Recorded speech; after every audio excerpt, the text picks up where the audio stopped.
Today we are going to unbox the new wireless Genius mouse. Wireless mouse that you only recharge once in a while.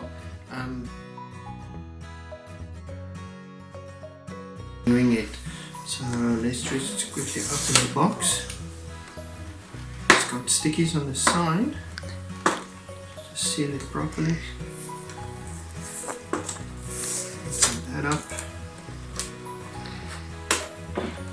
And as you know, Genius is one of the best electronic brands for home use. Very reliable products. Really will give you a quick turn on right, so here we have the mouse,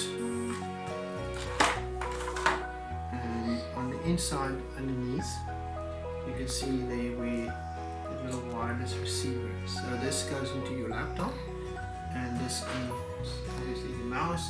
It's got a roll scroll button, infrared light at the bottom.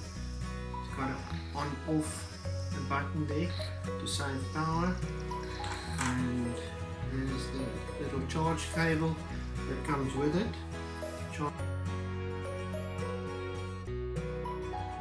The USB port obviously goes into your laptop. So a very handy little device, and I would recommend it to anyone. Saves a lot of space, especially if you have a lot of wires and stuff that you have around your desk. Feedback. Thanks very much. Have a lovely day.